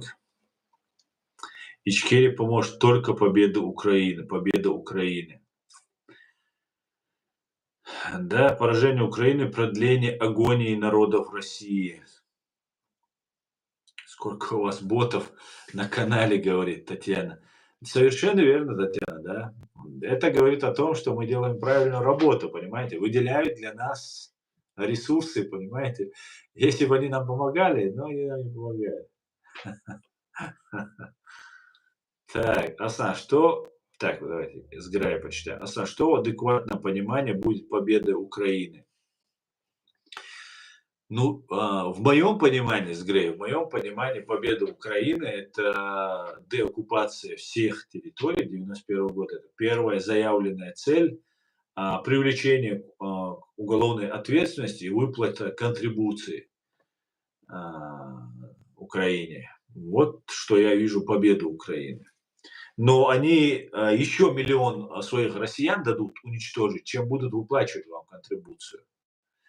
У меня был один знакомый, я же адвокатом работал. У меня был один знакомый, я вам одну историю расскажу. И молодой человек как-то шел вечером домой, и его остановили менты. Схватили его менты, а он сам качался, занимался качкой, все такое. И он продавал вот эти препараты, которые они колят, употребляют, которые запрещены. И его госнарконтроль, там кто-то там из этих, берет его. Хватают его, там, давай бабки. Ничего у него не нашли, никаких там запрещенных препаратов, ничего нет. Ну, не зря же взяли. И менты его в машину сажают и говорят, давай бабки давай, и мы тебя отпустим. Или сейчас ты у нас сядешь, там еще что-то угрожает. И он звонит, всем ночью обзвонит, в 3 часа ночи звонит, ищет деньги, всех просит, денег у него самого нет, там 3/10, и так далее, и так далее. Короче говоря, в итоге он отдает им деньги, они его отпускают, и все это записывается на камеру, где там они его ловят, они не учли, там камера была. И этот человек подает заявление на этих полицейских, которые его там запытали. Один из них является подполковником, майором и капитаном. По-моему, большие чины такие. Забрали вообще мелочь, там, не помню сколько там. 10 тысяч долларов, 5 тысяч долларов, что-то они такое с него взяли и отпустили. Ну, для них мелочь имеется в виду. И вот начинается расследование, их всех начинают привлекать, и я являюсь там адвокатом этого человека, который написал заявление и так далее, и так далее. И меня просят вступить в контакт с этим человеком, с моим клиентом, чтобы, ну, через чеченцев выходит на меня и просят, чтобы он забрал заявление и так далее, и так далее. И мой подзащитный говорит, что вот у него 10 тысяч это было, по-моему, 10 тысяч, что мне в 10 раз больше, если 100 тысяч долларов они мне вернут, подполковник, полковник и капитан госнарконтроля. Ну, по-моему, там не все были из госнарконтроля, они так в свободное время там подработать решили и попали. Не все были из госнарконтроля, короче, такой винегрет у них был. И он просит с них 100 тысяч, и он тогда забирает заявление, 100 тысяч долларов. И он забирает заявление. Так вот, они сели в тюрьму, они заплатили эти 100 тысяч, они сели в тюрьму, хотя деньги у них были деньги, они сказали, принципиально мы платить не будем и пойдем в тюрьму. Я хочу сказать, что за деньги они готовы еще миллион своих россиян, поэтому с контрибуцией могут возникнуть проблемы у нас, кроме вот арестованных денег американцами уже. Забрать у русских будет очень тяжело. Но если только территориями забирать. Поэтому вот я вижу, что после того, как будет деоккупация страны и граница 91 года. Как-то так я это вижу.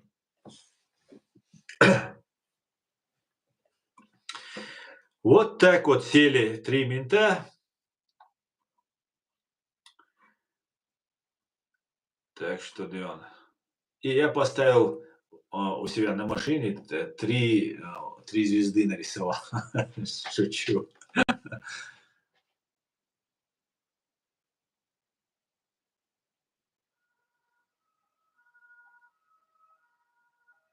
Так, я не знаю, Абдаим, что тебе делать? Один Абдаим, я не знаю, о чем ты говоришь, что мне делать. Дельшименты выслушали. Дельшименты. Я не понимаю, о чем ты говоришь и что тебе делать, мой дорогой брат. Тут у меня до сих пор, что мне делать, судья сидит. Я не понимаю, о чем ты, брат. Тебе нужен хороший адвокат, если ты общаешься с судьей. Вот что я тебе могу посоветовать. Спасибо вам за поддержку Украины. Я живу в оккупации в Бердянске, столкнулся с русским миром, могу сказать с уверенностью, ничего в нем хорошего нет. Конечно, нет, клиент. Алло. Знаете, еще если вы проиграете, украинцы, не дай бог, или же будет какой-то мир, как это было с чеченским вопросом, понимаете? Мы-то войну не проиграли, это якобы русские проиграли нам войну. Они с этим согласились, и сейчас они согласятся. Ну да, проиграли, там, третье, десятое, они скажут. Это никаких проблем для них нет. Они даже в маленькой Чечне сказали, да, мы проиграли, выводим войска и так далее, и так далее. Если это произойдет, украинцы, каждый, кто воевал, он у них записан, от Залужного, Сырского, от них начиная, да, заканчивая рядовым бойцом из спецназа, из какой-нибудь бригады, кто непосредственно штурмовал, кто ликвидировал, ну, этих оккупантов. Вы все будете зачищены. Даже те, кто перейдет на сторону русских, они будут все убиты. Если они убивали русских, россиян, все, кто перейдет на сторону россиян, они будут уничтожены. Все чеченцы, кто предал чеченцев и перешел на сторону русских, вначале воевал, не был изначально агентом России, а был на нашей стороне, а потом в силу разных обстоятельств амнистировался, перешел на их сторону, они все ликвидированы были. Кого-то там случайно машина сбила, кого-то там в аварию попал, кто-то пошел на задание против ваххабитов, как они говорят, и там погиб, и так далее, и так далее. Все, кто реально был против России и убивал российских, они все ликвидированы. Это их правило. И вы это должны, украинцы, понимать. Вы военные, на вас вся надежда. У меня лично на военных украинских военных. Ни на СБУ, ни на это не верю я. При всем при том, что СБУ там что-то какие-то работы делает, и так не верю, ни СБУ не верю, никому не верю, ни одной власти не верю, ничему не верю. Верю вот воякам, кто непосредственно воинам украинским верю. Потому что я знаю, эти люди, у них есть белое и черное, без всяких вот этих лицемерий, вот это уже. И самое главное, они мотивированы.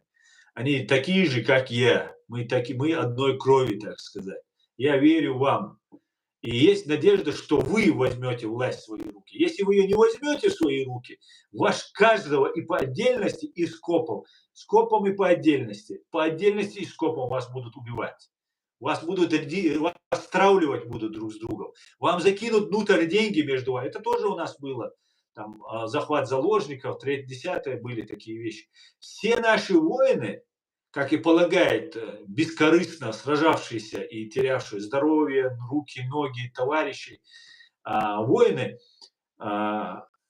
показать свое бескорыстие, он всегда скажет, не нужно мне эта власть, ничего не нужно, я пошел домой. Война закончилась, русских отогнали, все, пойду-ка я, у меня столько проблем накопилось дома, и пойдет домой к себе. Это была большая ошибка. Когда они ушли домой, на их места появились те рекламные. Вот Ахмед Закаев, который сейчас у вас в Украине есть, вот этот рекламный боевик, так называемый рекламный боевик. У нас такой термин использовался. Вам тоже уже пора его вводить в Украине, чтобы различать, кто рекламный, а кто нет. Так вот, эти рекламные боевики все сотрудничали с Россией, захватывали, грабили поезда, захватывали заложников, третье, десятое. А дома сидит воин, который может он знает этого своего соседа, который никогда ни один выстрел не сделал в сторону России и оккупантов. Вот этот воин нищенствует, у него ничего нет. А этот, который никогда ничего не делал, да, даже выстрелил в сторону России, он ездит на тогда сотки, по-моему, или двухсотки были, ландкрузеры только появились. Ездит на ландкрузерах, там, деньгами сорит там и так далее, и так далее. И тогда ему говорят: "Ну что тебе там, съезди там, захвати какого-нибудь, ну это же враг". Так объясняют молодому чеченцу: "Вот это же враг, иди, в Осетию съезди, там, в Ингушетию съезди, Дагестан, в Ставрополь. Там же везде воинские части, захвати вояку там, этого, третьего, десятого". Понимаете? И потом этих людей втягивают в это дело. А бабки нужны всем, особенно командирам. У вас еще зарплаты в Украине платят. У нас не было никаких зарплат. Аслан Масхадов вокруг себя собрал, как мы вот слышали, от Аяда Идигова и других людей, что Тим Гульдеман, например, нам Руслана Кутаева от России. Сейчас он у вас там тоже уважаемый гость в Украине, в Турции, там он везде мотается там, и так далее, и так далее. И вот в итоге получилось так, что из-за денег друг друга стреляли. Наши лучшие или случайно выстреливали, случайно там, ой, извините, там не получил, ну, случайно выстрелил, там ДТП попал и так далее. И вот так все заканчиваются. Это у них тоже отработано. Вы сейчас должны к этому быть готовы, украинцы. Пожалуйста, тот, кто меня слышит, услышьте меня. Возьмите это себе на вооружение. Это очень-очень важный момент. Потому что война сейчас с приходом Трампа может либо закончиться, либо на время сойти там на нет. Женевский борщ закаясь динарга ди нис цанден нис цанден хайдюнал хочи хаж. Женевский борщ здесь Закаевский, это пророссийский чувак, однозначно. Если он мне говорит: сделай то, что сделал Закаев. Для того, чтобы сделать, что сделал Закаев, меня нужно расплавить и заново создать. Понимаешь? Предать чеченский народ, предать интересы чеченского, продать чеченский народ. Я никогда этого не сделаю. Понял? Так что Закаев самый настоящий, вот как пишет Алаш. Закаев предатель чеченского интереса и чеченского народа. Он служит России, я это утверждаю. Если это не так, я готов пройти на детекторе лжи с ним. Я готов с любым из вас пройти на детекторе лжи. Если это не так. Но почему-то вы по каким-то странным обстоятельствам вы игнорируете то, что мы говорим. Почему же так? Может, нас не видно, может, нас не слышно, может, не слышно, может, мы такие маленькие и говорим ложные вещи. Все, кто сегодня помогает Ахмеду Закаеву, это такие же, кто сейчас помогает Кадырову. Просто они в то время вовремя не стали помогать Кадырову, потому что была надежда, что Чеченская республика Ичкерия вернется. Сейчас, уже потеряв надежду, что Чеченская республика Ичкерия вернется, те, кто тогда упустили свой шанс оказаться у власти, у кормушки, на самом верху, сейчас занимаются тем, что сейчас продвигают Закаева.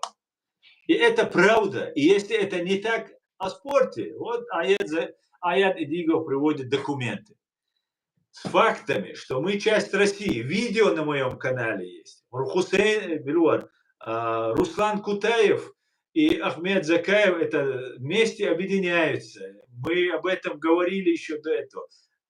Правительство Ахмеда Закаева, представитель Ахмед Закаев, лично меня вербовал работать на российскую спецслужбу ГРУ. Нашхо Эльдаров, настоящая фамилия Руслан Сулейманов. Я это прямо говорил и говорю. Все, что делает Ахмед Закаев, это вред чеченскому народу. Извини, я на это не готов. Поэтому то, что сделал Ахмед Закаев, я никогда не сделаю по отношению к своему народу. Да. Ни за какие деньги, ни за какие блага. Так, поехали дальше.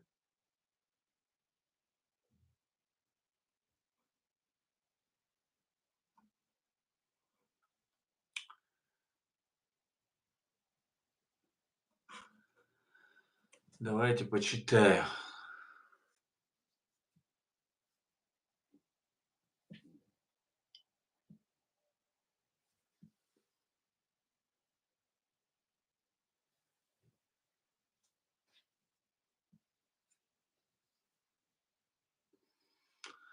Наши старшие встречали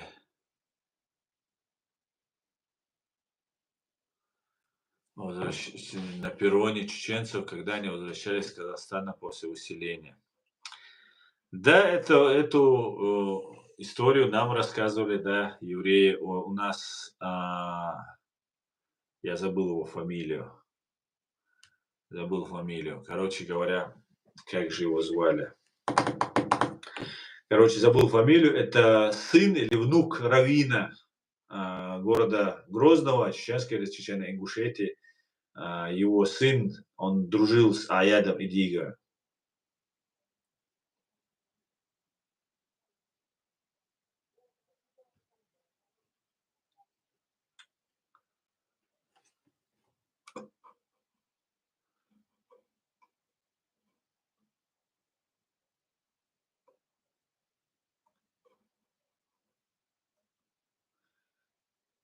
Так, Женевский борство. Я тебя баню, просто мне ваш Закаев.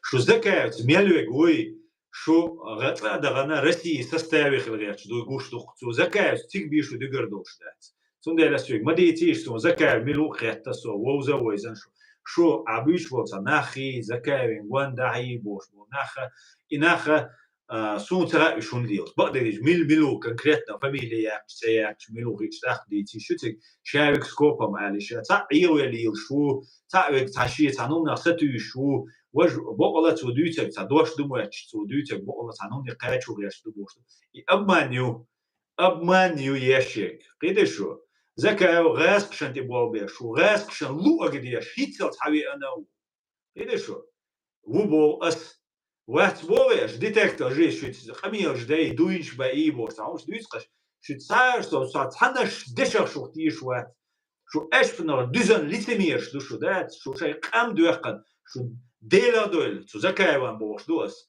закаев символчан бош дуас. Сон юхи бой леши шабеш бит сонца, вообще сон хатян юхи ататбеш сурт дох юхи иттан, абсолютно и закаев гич мекш бош бол нахбуй.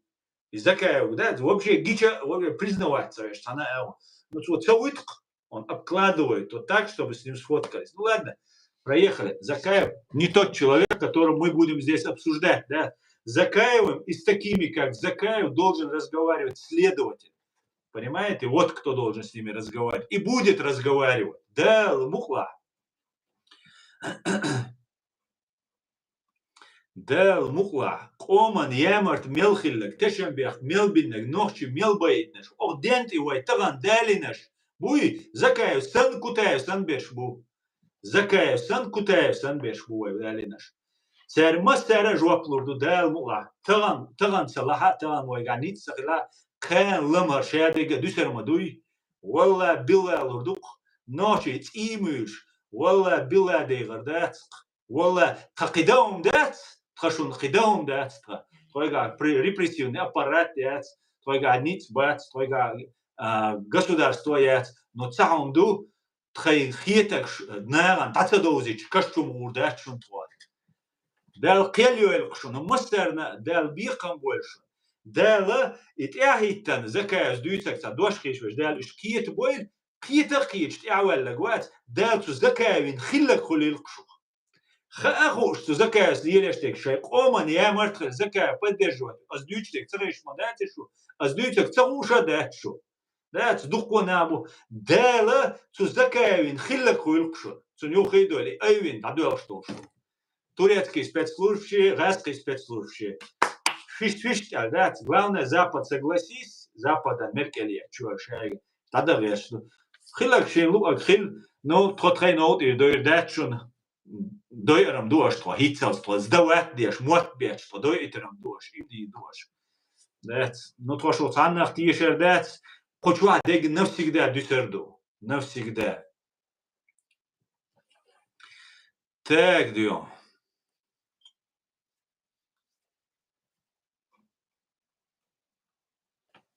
Hello from Georgia. Тамаз, Амаджова Генацуале. Так, 104 минуты. Минут еще 15 посидим, друзья, и можно заканчивать, да. Так, давайте, друзья, пишите комментарии, ставьте лайки, да, распространяйте ссылку на наш стрим.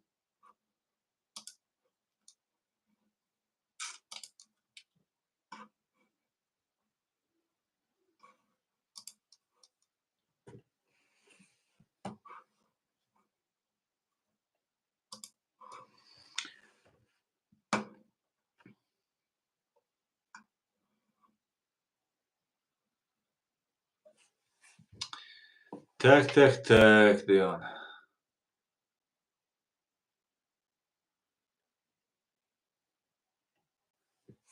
К сожалению, всегда найдутся предатели своего народа. Да, модный доктор, именно так. Конечно, всегда были, есть и, наверное, будут. Наверное, будут.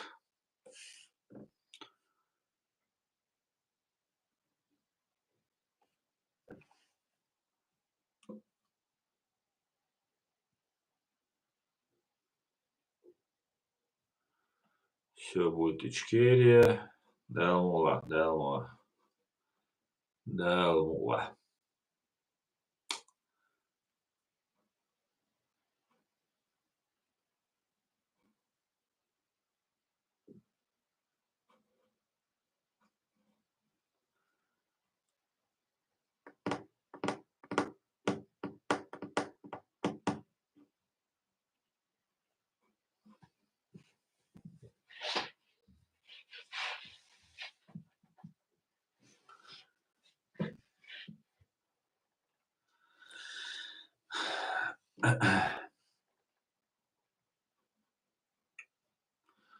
Брат Ахибо, не сдавайся, мы тут. Абдай, ты вообще в суде где-то находишься.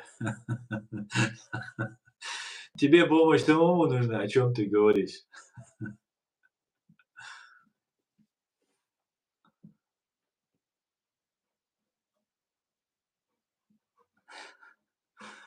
Машалла, машалла, машалла, Шишан.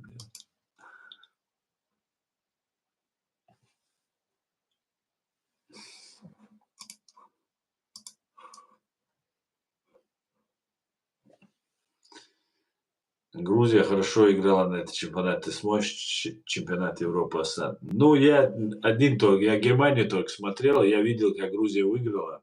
Поздравляю всех грузин. Сейчас, по-моему, сегодня они с Чехией играют. Удачи желаю нашим братьям-грузинам. Надо будет сделать что-то вроде Нюрнберга в 92 году по нынешний период всех, кто виноват. Эх, Редвал, в крови предательство. Да, совершенно верно. И это нужно почистить. Нужно почистить это все. Конечно, нужно привлекать к ответственности.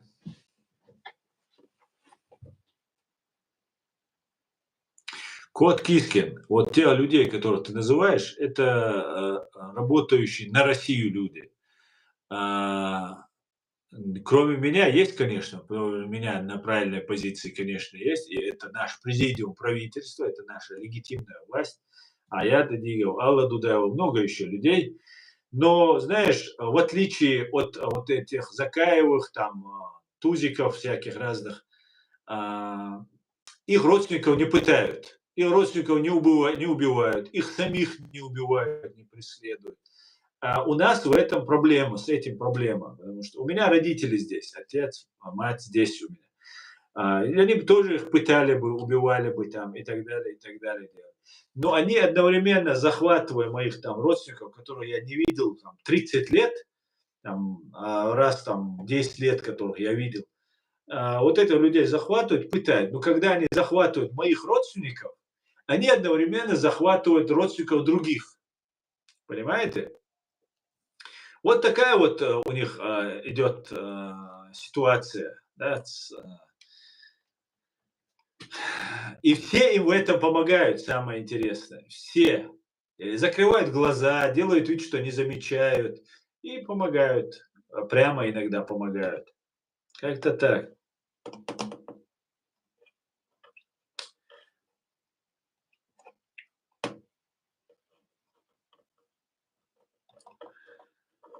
Выстик хулдауша дерезу дау хайоль выстик хучи вашой хучиева. Ты так.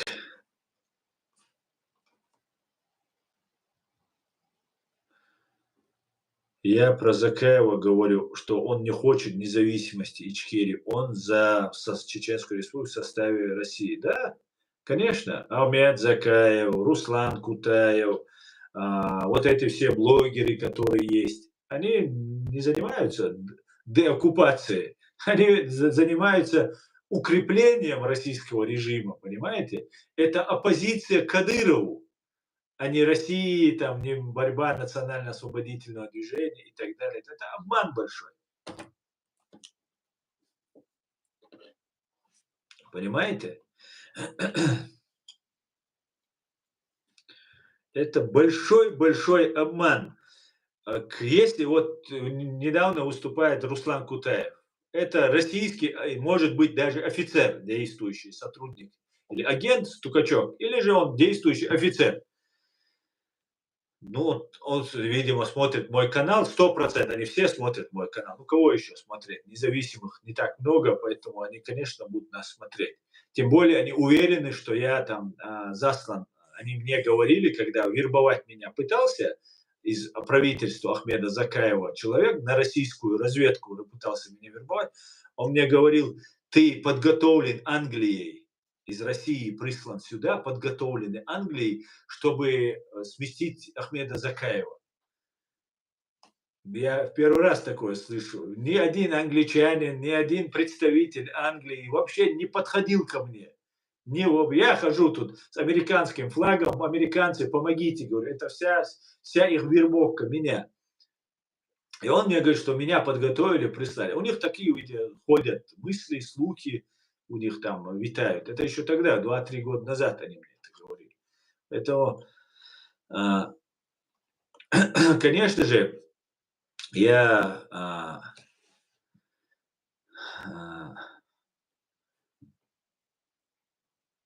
понимаю, что это за люди, что они делают, к чему они хотят нас подвести. И чего они добиваются? Они добиваются, вот этот Кутаев, возвращаясь к нему, ну такую речь заявляет, Пономарев, да, забываю его фамилию, Пономарев вот этот, который всю жизнь сидел, он мой друг, там, Пономарев, там, 3-10. Ну это россияне. Я не против, чтобы они боролись против Рамзана Кадырова. Пожалуйста, боритесь. Только не надо лгать, что вы выступаете за Ичкерию, за свободу. Руслан Кутаев, человек, которого включили в правительство Масхадова по настоянию Европы, ОБСЕ, Тима Гульдемана, чтобы чеченцы не начали убивать предателей, которые перешли на сторону России и виной были Первая русско-чеченская война, в том числе были виновниками этой Первой русско-чеченской войны. И мы дали слово чеченцам, что мы не будем их поголовно вырезать всех там, потому что много было обиженных, разозленных, которых задели, убили родственников, там, 3-10. Поэтому был взят Руслан, и его поэтому терпели. Это вопиющий факт, этого не нужно было делать. Это Америка это говорит, ОБСЕ это говорит. Никого из предателей нельзя было запускать. Нельзя было, это предательство было. В моем понимании это. Предательство интересов, не предательство чеченского народа, государства. Вот сегодня мы видим, что случилось, когда мы пошли на поводу у Тима Гульдемана и сказали, да, мы возьмем Кутаева, а потом еще 10 там оказалось. Ахмад Кадыров оказался, скрытые, открытые. Разные были вот эти предатели вокруг Аслана Масхадова и других, не только Аслана Масхадова. В итоге к чему мы пришли? Сегодня Руслан Кутаев прямо заявляет, что он прямой последователь Джохара Дудаева, Яндарбиева Зелимхана, Аслана Масхадова. Короче, это фигура номер 1 после вот этих 3 людей, 3 президентов наших погибших. Он номер 1 получается. Теперь все чеченцы должны сказать: "О, смотрите, но есть мы, которым мы не дадим обмануть чеченский народ, ни Кутаевым, ни Закаевым, никому бы то ни было, мы не дадим обмануть чеченский народ". Понимаете? Мы здесь вышли пожертвовать всем, что у нас есть, не для того, чтобы люди, бизнесмены, зарабатывающие на чеченской крови, и к чеченцам, не имеющие, кроме языка, никакого отношения, чтобы эти люди служили дальше России за наш счет. Извините, так не будет. Да? Мы с этим не согласны в корне. Вот такая вот ситуация у нас нарисовывается. Ну, давайте дальше. Да?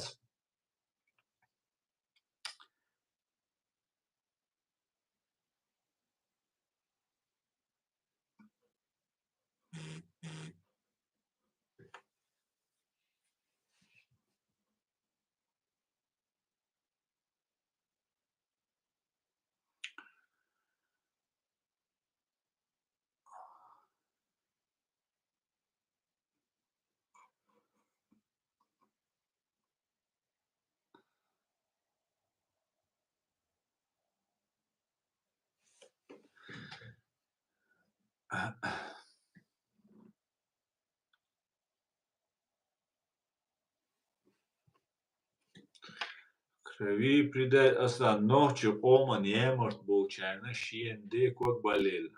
Адел Сидуэль, Дерес Фуэль, Амин, Амин, Муслим. Амин. Дел Телюэльцен, Дел Бихам Уэльцен. Шейума, то, что вот они там, если они что-то, если они чего-то добиваются, у них есть ресурсы, у них есть деньги, у них есть киллеры, у них есть там возможности. Да, они могут добиться, сделать там за Кадырова президентом, там могут там, ну, силой можно много что сделать. Но есть одно но. Истории, никогда эти люди не будут быть на стороне чеченского народа. Никогда. Никогда они не будут. Понимаете? Они, потому что никогда один палец об палец не ударят ради чеченского народа. Они ненавидят чеченский народ. Не просто, они ненавидят просто. Есть кусок видео, где вот этот Руслан Кутаев выступает у Пономарёва, у своих россиян выступает, и там он такую речь говорит, смотрит наш канал, как я уже сказал, и говорит: никогда кавказцы не воевали между собой, там мы там Россия там на нас напала, там третье случилось, десятое, там ты его послушаешь, самый ярый патриот он такой. И это Пономарёв дает этот кусок послушать специально, что Ахмед Закаева смотрят, больше знает, чем Кутаева. И как бы таким образом он Кутаева еще рекламирует, там, своего подельника. И Ахмед Закаев, профессиональный актер, который также хорошо играет роль, как и Кутаев, не удержался и заулыбался прям после того, как, ну, откровенно просто, они издеваются над всеми, над нами, над вами, кто верит им, да? Прям заулыбался, он не выдержал вот этот момент, это надо видеть просто, да?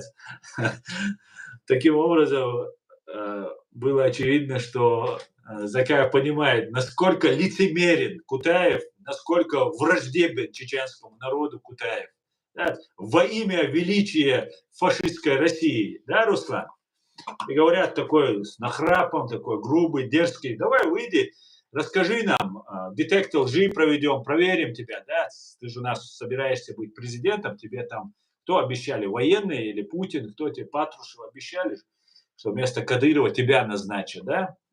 Ну давай, если ты прав, давай выйди на связь, мы с тобой детектор лжи проверим, посмотрим, насколько ты подготовлен ты и насколько ты правду говоришь, да? Хотя, конечно, ты не выйдешь на связь, как вы все не выходите. Но ничего, ничего. Чеченцам Масайга Ночка, я хочу сказать, ночи, вы от ай лайкца вот, ящи комментарии, суешь ячуна, вы хауш бушунош, я беша, вы гуда хауш бушунош. Видишь что? Вы шеявика далечен, вы табатебан адичен, иш даур душуна шеядега. Картин хит дель нашун, хит слуш душун. Да, безопасно, да, конечно, да.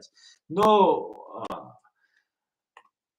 вабилан мол маха мобати кезг. Ну, инзери бог мама буйва, не это вабилан. Закаев тоже актер. Закончил культ просвет училище. Да, конечно. Закаев матерый актер, да. Матерейший.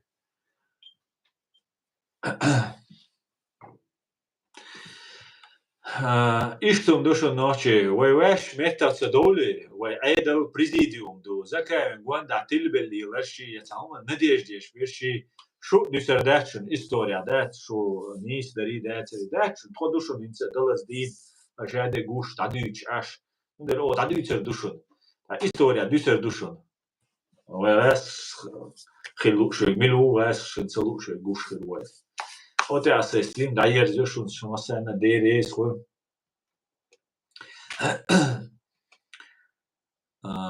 что Масяна Дерес, это более всего самого хорошего, друзья. Завтра будет у нас стрим на платформе открытого диалога на чеченском языке с Аядом Идиговым. И, друзья,